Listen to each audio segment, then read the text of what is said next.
Polda Jawa Tengah menangkap 2 tersangka penada kendaraan bodong di wilayah Sukoharjo, Jawa Tengah. Petugas juga turut mengamankan 19 kendaraan roda 4 tanpa surat yang lengkap.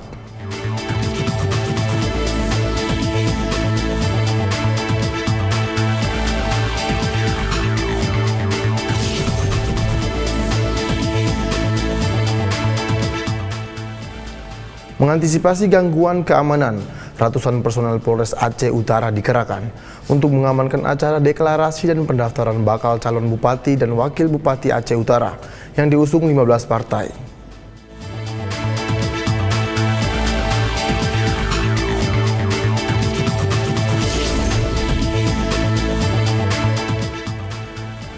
Kapolresta Deli Serdang mengikuti Gebiar Tukpon 21 Aceh Sumut 2024 di kawasan Sport Center di Jalan Sultan Serdang, Kabupaten Deli Serdang, Sumatera Utara.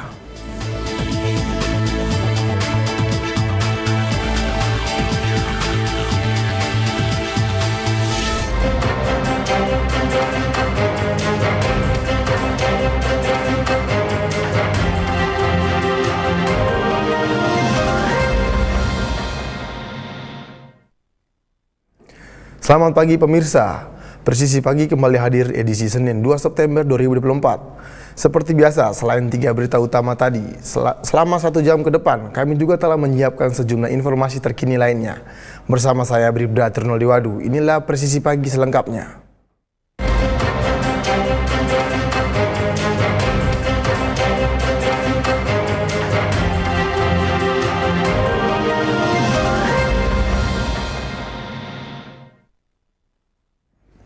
Tim Booster Kelambit, Polres Bangka, dan tim Booster Naga Polresta Pangkal Pinang berhasil mengamankan pelaku pencurian 100 unit meteran PDAM di 2 kabupaten di Provinsi Bangka Belitung. Aksi pelaku yang kerap dilakukan pada dini hari tersebut terekam kamera CCTV milik warga.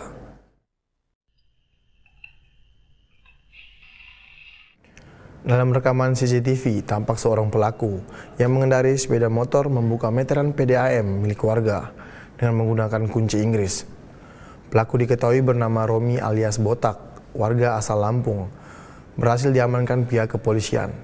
Sebelum ditangkap, pelaku yang mengetahui kedatangan anggota kepolisian sempat kabur ke arah hutan. Selain melakukan pencurian meteran PDAM di 2 kabupaten, pelaku juga melakukan pencurian sebuah mesin dinamo milik SPPAM PDAM di Desa Jelutung, Kecamatan Namang, Kabupaten Bangka Tengah, Provinsi Bangka Belitung. Di Kabupaten Bangka, pelaku berhasil membawa kabur meteran PDAM sebanyak 120 unit, serta sebanyak 25 unit di Kabupaten Bangka Tengah.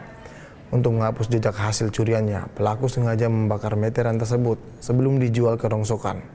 Kami, tim Kelambit Polres Bangka bersama dengan tim Naga Polresta Pangkal Pinang berhasil mengamankan tindak pidana pencurian pemberatan, yang mana pelaku mencuri 120 meteran air yang aksinya dilakukan di 2 kabupaten, yaitu Kabupaten Bangka dan Kabupaten Bangka Tengah.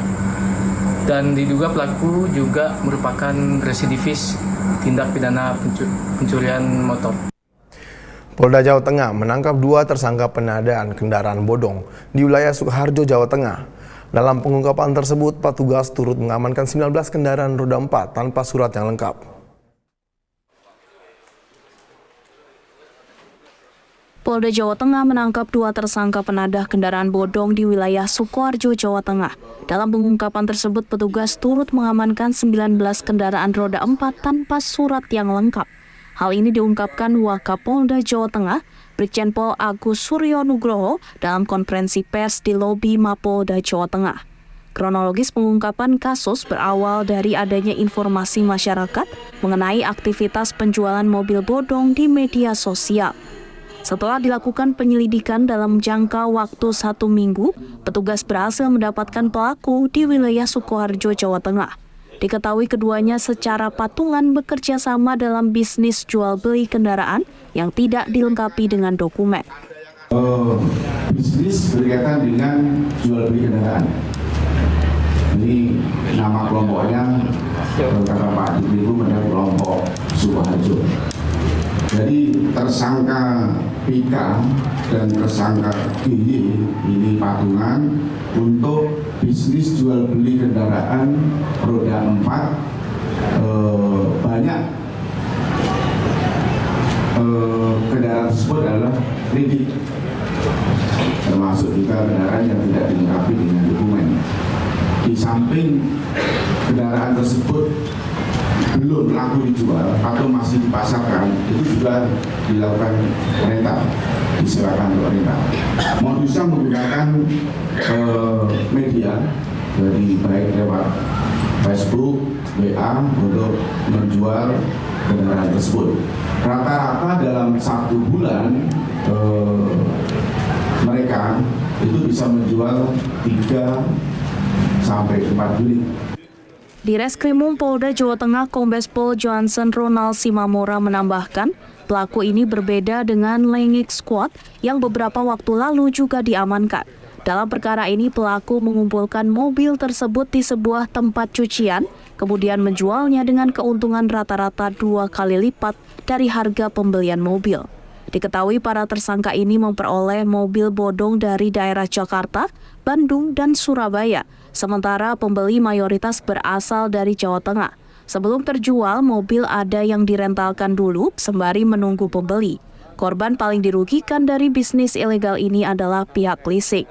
Untuk mempertanggungjawabkan perbuatannya, para tersangka kini diamankan di Rutan Mapolda Jawa Tengah dan dijerat dengan pasal 480 dan atau pasal 481 KUHP tentang penadahan barang hasil kejahatan dengan ancaman hukuman maksimal 7 tahun penjara. Dari Humas Polda Jawa Tengah melaporkan untuk Polri TV.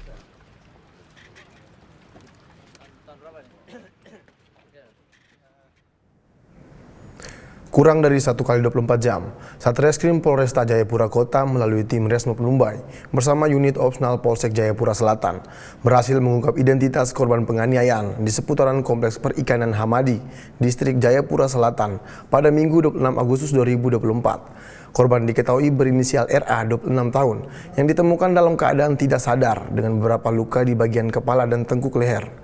Dan berikut pernyataan dari Kapolresta Jayapura, ungkap Kapolresta Jayapura Kota Kombes Pol Victor Demakbon. Kejadian 170 ini terjadi pada tanggal 25 Agustus 2024, itu dini hari.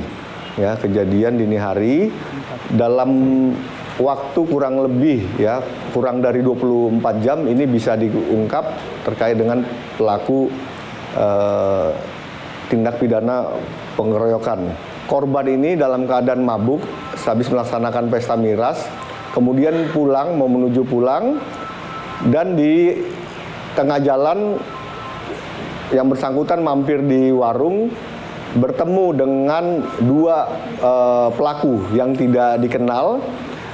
Di TKP tersebut terjadilah percekcokan karena ada ancaman yang dilakukan oleh korban, karena dikhawatirkan terjadilah pengeroyokan oleh pelaku atas inisial ORM dan juga AMW. Dikeroyok dengan cara dipukul dan juga menggunakan batu dan juga benda, ada piring yang sekarang masih kita cari piring yang mengakibatkan korban meninggal dunia. Anggota Polsek Jayapura Selatan menerima informasi dari call center bahwa ada 1 warga masyarakat tergeletak di daerah Hamadi. Kemudian merespon anggota dari Polsek Jayapura Selatan dan menolong korban yang pada saat itu masih dalam keadaan hidup sampai diantar ke rumah sakit Bayangkara, itu masih dalam keadaan hidup. Setelah menerima informasi dan juga berdasarkan petunjuk yang ada, personil Polsek Japsel bersama Satreskrim Polresta melakukan penyelidikan. Dari hasil penyelidikan kurang dari 24 jam, kita bisa menemukan informasi dan bisa menetapkan dan menentukan tersangka. Ini juga adanya kerjasama dari saksi warga masyarakat yang melihat, mendengar, mengetahui kejadian tersebut. Ya, jadi untuk kejadian ini dipersangkakan pasal 170 ayat 1 KUHP. Ya, korban pada saat itu, pelaku juga pada saat itu juga dalam keadaan mabuk. Ya, jadi antara korban dan pelaku mabuk, cekcok dan mengakibatkan salah satu itu meninggal dunia. Polres Lok Sumawe Aceh mengambil langkah tegas dalam memerangi segala bentuk perjudian dengan menggelar penandatanganan Fakta Integritas yang menegaskan komitmen para personelnya untuk tidak terlibat dalam aktivitas perjudian, baik secara langsung maupun tidak langsung. Dengan mengucapkan Bismillahirrahmanirrahim, apel penandatanganan Fakta Integritas Polres Lok Sumawe hari Rabu, tanggal 28 Agustus 2024 dimulai. Kepada pimpinan apel, hormat!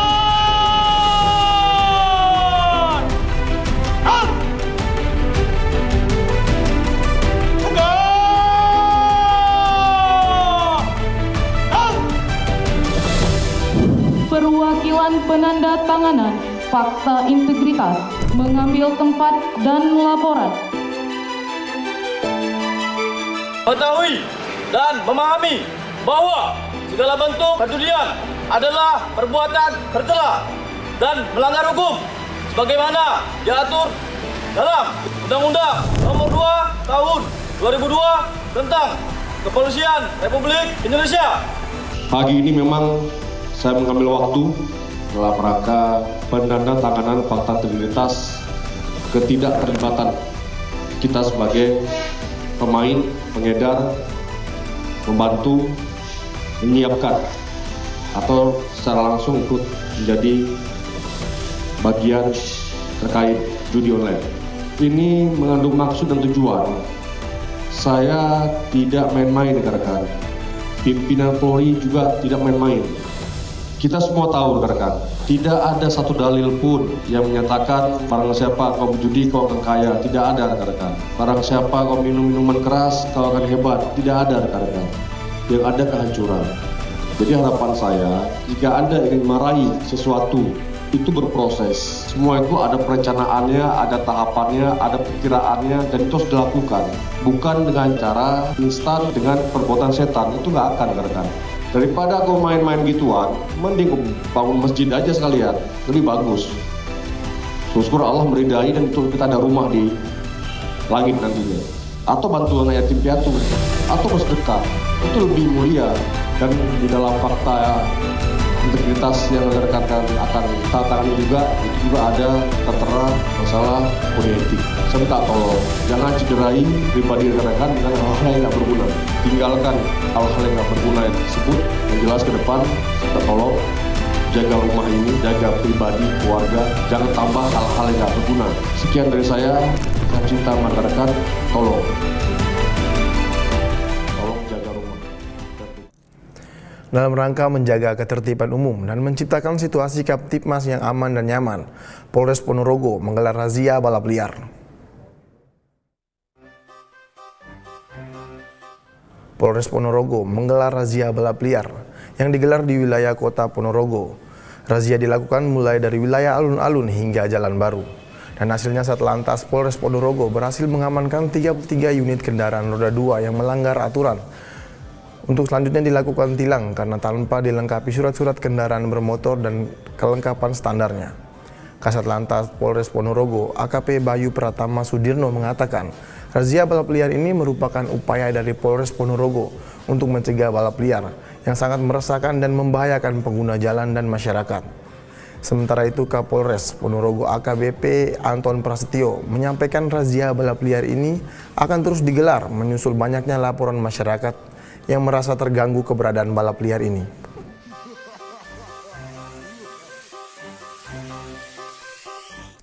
Mengantisipasi gangguan keamanan, ratusan personel Polres Aceh Utara dikerahkan untuk mengamankan acara deklarasi dan pendaftaran bakal calon bupati dan wakil bupati Aceh Utara.